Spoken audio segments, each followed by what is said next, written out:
Hello, welcome back to my channel. എല്ലാവർക്കും സുഖമല്ലേ? അപ്പോൾ ഞാനിന്ന് നല്ലൊരു ഹെയർ ബോ കണ്ടോ? അതെ, എൻ്റെ അമ്മയുടെ തലയിൽ വെച്ചിട്ടിരിക്കുന്ന ഒരു ഹെയർ ക്ലിപ്പ്, എലിഗേറ്റർ ക്ലിപ്പിൽ ഞാൻ ചെയ്തെടുത്തതാണ് കേട്ടോ. അപ്പോൾ നല്ലൊരു സൂപ്പറായിട്ടുള്ള ഒരു ഹെയർ ബോ ആണ്. ഇനി ഞാനിതെങ്ങനെ ഏത് മെറ്റീരിയലിനെ കൊണ്ടാണെന്ന് പറഞ്ഞാൽ നിങ്ങൾ ചിലപ്പോൾ ഞെട്ടിപ്പോകും. കാരണം എൻ്റെ വീട്ടിൽ ഇപ്പോൾ അമ്മ സാരി വാങ്ങുമ്പോൾ നമ്മുടെ സാരിയുടെ കൂടെയൊക്കെ കിട്ടുന്ന ബ്ലൗസ് പീസ് ഉണ്ടാവുമല്ലോ, ആ ഒരു പീസ് വെച്ചിട്ടാണ് കേട്ടോ ചെയ്തിരിക്കുന്നത്. അപ്പോൾ നല്ലൊരു കിഡിലൻ ഹെയർ ബോ ആണിത്. നല്ലൊരു കളർ കോമ്പിനേഷനാണ്. പൊതുവേ എല്ലാവർക്കും ഒത്തിരി ഇഷ്ടപ്പെടുന്ന ഒരു കളർ കോമ്പിനേഷനല്ലേ, ഒരു ഗ്രീനും പിങ്ക് കളറും വരുന്നത്, ഒരു പീച്ച് കളറാണ് വരുന്നത്.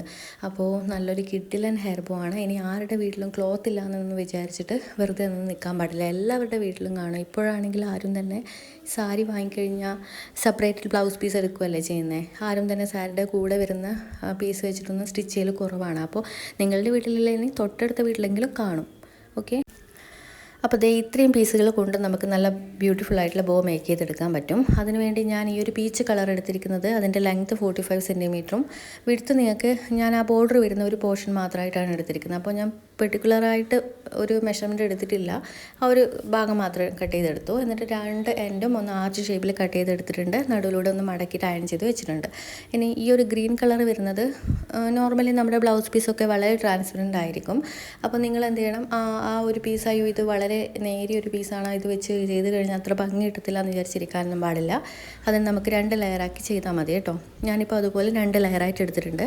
ഈ ഗ്രീൻ പീസ് രണ്ടെണ്ണമായിട്ട് എടുക്കണം. ഈ ഒറ്റൊരു ബോ എടുക്കാൻ വേണ്ടിയിട്ട് 2 പീസ് വേണം. അതുപോലെ 2 ബോ വെച്ചിട്ടാണ് ഞാൻ ഈ ഒരു ബോ മേക്ക് ചെയ്തെടുത്തിരിക്കുന്നത് കേട്ടോ.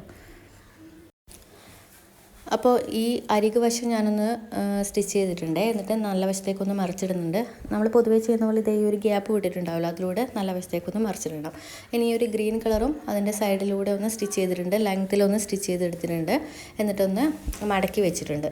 ഞാനിപ്പോൾ മടക്കിയതുപോലെ വേണം മടക്കാൻ വേണ്ടിയിട്ട് ബോ ഉണ്ടാക്കാൻ. അപ്പോൾ ഇതിൻ്റെ മെഷർമെൻറ്റ് ലെങ്ത്ത് 14 സെൻറ്റിമീറ്ററും വിഡ്ത്ത് 14 സെൻറ്റിമീറ്ററും ലെങ്ത്ത് 19 സെൻറ്റിമീറ്റർ. വലിയ ബോവിൻ്റെ ലെങ്ത്ത് വന്നിട്ട് 25 സെൻറ്റിമീറ്ററും വിഡ്ത്ത് 14 സെൻറ്റിമീറ്ററുമാണ് കേട്ടോ. അപ്പോൾ ഇതുപോലെ ഒന്ന് അയൺ ചെയ്തിട്ട് റെഡിയാക്കി വെക്കണം. ഇനി നമുക്ക് ഈ 2 പീസുകളൊന്ന് ബോ ആയിട്ട് മേക്ക് ചെയ്തെടുക്കണം കേട്ടോ. അപ്പോൾ ഈ ഒരു പീച്ച് കളർ ഞാൻ ഒന്നുകൂടി നല്ല വശത്തേക്ക് മറിച്ചിട്ട് അയൺ ചെയ്ത് വെച്ച് സെറ്റാക്കി വെച്ചിട്ടുണ്ട്. ഇനി ഇതിനെ നമുക്ക് എന്ത് ചെയ്യണമെന്ന് വെച്ചാൽ ഇതുപോലെ ഒന്ന് മടക്കിയിട്ട് ചെറിയൊരു പോർഷൻ അതിൻ്റെ ഉള്ളിലോട്ടൊന്ന് ഇൻസേർട്ട് ചെയ്യണം. ഒരു രണ്ട് ഭാഗം അതിൻ്റെ ഉള്ളിലോട്ടായിട്ടൊന്ന് ഇൻസേർട്ട് ചെയ്യണം ഇതുപോലെ. അപ്പോൾ നമ്മളിനി സ്റ്റിച്ച് ചെയ്യുന്ന സമയത്ത് റണ്ണിങ് സ്റ്റിച്ച് കൊടുക്കുമ്പോൾ ഈ ഭാഗങ്ങൾ ആ സ്റ്റിച്ചിൻ്റെ ഉള്ളിലാവണം കേട്ടോ, പുറത്തോട്ട് വരാൻ പാടില്ല. ആ രീതിയിൽ മാത്രം നമ്മൾ കുറച്ചൊരു ഭാഗമായിട്ട് ഒന്ന് ഉള്ളിലോട്ട് കൊടുത്താൽ മതി. എന്നിട്ട് അതിലൂടെ ഒന്ന് സ്റ്റിച്ച് ചെയ്തെടുക്കുക. അപ്പോൾ സ്റ്റിച്ച് ചെയ്യുമ്പോൾ രണ്ടും ഒരുമിച്ച് തന്നെ റണ്ണിങ് സ്റ്റിച്ച് ചെയ്തെടുക്കാൻ പറ്റും. ഞാനൊന്ന് കാണിച്ചു തരാം. ഇപ്പോൾ നോർമലി നമ്മൾ റണ്ണിങ് സ്റ്റിച്ച് ചെയ്തെടുക്കുമല്ലോ, അതുപോലെ രണ്ടും കൂടി ഒരു ത്രെഡിൽ തന്നെ ചെയ്തിട്ടുണ്ട്. എന്നിട്ട് അതിൻ്റെ മുകളിലോട്ട് വെച്ചാൽ മതി, ചെറിയ ബോ മുകളിലോട്ട് വെച്ചാൽ മതി. എന്നിട്ട് ഇതുപോലെ ഒന്ന് ടൈ ചെയ്തെടുത്താൽ മതി കേട്ടോ. അപ്പോൾ നമ്മുടെ ബോ ഇവിടെ സെറ്റായിട്ടുണ്ട്. ഇനി നമുക്ക് ഈ ഒരു ടൈ ഇതിൻ്റെ മുകളിലോട്ടൊന്ന് ബൈൻഡ് ചെയ്ത് കൊടുക്കണം. ഓക്കെ, വളരെ സിമ്പിളാണ്. ജസ്റ്റ് ഒന്ന് ബൈൻഡ് ചെയ്ത് കൊടുത്താൽ മതി. ഒന്ന് താഴെ ഭാഗത്തായിട്ട് ഈ ഒരു ടൈ വരണമെന്നേ ഉള്ളൂ കേട്ടോ, കാണാൻ പാടില്ല. നമ്മൾ ഇട്ട് കൊടുക്കുന്ന ആ ഒരു കെട്ട് നമുക്ക് കാണാത്ത രീതിയിൽ വേണം വരാൻ വേണ്ടിയിട്ട്. അപ്പോൾ അത് ഒരു ബാക്ക് സൈഡിലായിട്ട് വരുന്ന രീതിയിൽ ചെയ്ത് കൊടുത്താൽ മതി. ഓക്കെ, ഇപ്പോൾ ഇതുപോലെ ആയില്ലേ. അപ്പോൾ നമ്മുടെ ബോ ഇവിടെ സൂപ്പറായിട്ട് റെഡി ആയിട്ടുണ്ട്. ഇനി ഇതിൻ്റെ പിറകിലോട്ട് നമുക്കൊന്ന് അലിഗേറ്റർ ക്ലിപ്പ് മാത്രം വെച്ച് കൊടുത്താൽ മതി. ഇനി ക്ലിപ്പിലില്ല ചെയ്യുന്നുണ്ടെങ്കിൽ നിങ്ങൾക്ക് ബോയിലും ചെയ്യാം, നോർമൽ ക്ലിപ്പിലും ചെയ്യാം. നോർമൽ ക്ലിപ്പിൽ എങ്ങനെയാണ് ചെയ്യേണ്ടതെന്നുള്ള കാര്യം ഞാൻ മുന്നത്തെ വേറൊരു വീഡിയോയിൽ കാണിച്ചിട്ടുണ്ടായിരുന്നു, അതുപോലെ നിങ്ങളൊന്ന് കണ്ടു നോക്കിയാൽ മതി. പിന്നെ സ്ക്രഞ്ചി ആണ് ചെയ്യുന്നുണ്ടെങ്കിൽ സ്ക്രഞ്ചി ഒന്ന് സ്റ്റിച്ച് ചെയ്തിട്ട് ഒന്ന് അറ്റാച്ച് ചെയ്താൽ മതി, അതായത് തുന്നിയിട്ട് അറ്റാച്ച് ചെയ്ത് കൊടുത്താൽ മതി. അപ്പോൾ ഇത്രയും കാര്യങ്ങൾ വേണ്ടു. ഇനി നമുക്കിതിനൊന്ന് സ്റ്റൈലിഷ് ആക്കാൻ വേണ്ടിയിട്ട് കുറച്ച് ബീഡ്സുകൾ ഇതിൻ്റെ മുകളിലോട്ടൊന്ന് ഞാൻ ഒട്ടിച്ചു കൊടുക്കുന്നുണ്ട്. അപ്പോൾ ഗോൾഡൻ കളറ് ആയിട്ടുള്ള ഒരു ബീഡ്സാണ് വെച്ചിട്ടിരിക്കുന്നത്. ഷുഗർ ബീഡ്സ് അല്ല കേട്ടോ, അതിനേക്കാളും കുറച്ചൊരു വലുപ്പത്തിലുള്ള ബീഡ്സുകളാണ് വെച്ച് കൊടുക്കുന്നത്. അപ്പോൾ ഈ ഒരു രീതിയിലായിട്ട് ഞാനൊന്ന് വെച്ച് കൊടുക്കുന്നുണ്ട്. അതൊക്കെ നിങ്ങളുടെ ഇഷ്ടത്തിനനുസരിച്ച് നിങ്ങൾ ചെയ്ത് കൊടുത്താൽ മതി. ഇനി ഇത് ബീഡ്സ് വെച്ച് കൊടുത്തിട്ടില്ലെങ്കിലും ഇത് കാണാൻ നല്ലൊരു ക്യൂട്ടാണ് കേട്ടോ, നല്ലൊരു കളറാണ്. നേരിട്ട് കാണുമ്പോൾ ഇനിയിപ്പോൾ നിങ്ങൾക്ക് വീഡിയോയിൽ ക്ലിയർ ആവുന്ന ഈ ഒരു കളർ നല്ല രീതിയിൽ കിട്ടുന്നില്ലേ എന്നുള്ള കാര്യം എനിക്കൊരു സംശയമുണ്ട്. അപ്പോൾ നല്ലൊരു സൂപ്പറായിട്ടുള്ള പൂവാണ്.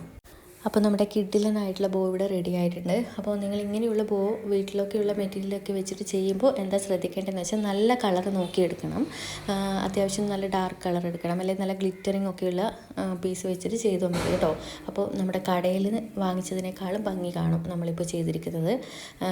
അതുപോലുള്ളൊരു ബോ ആണ്, നല്ലൊരു സൂപ്പർ ബോ ആണ്, നല്ല ഭംഗിയുണ്ട് കാണാനായിട്ട്. ₹1 പോലും ചിലവാക്കാതെ ചെയ്തെടുത്തിരിക്കുന്ന ബോ ആണ്.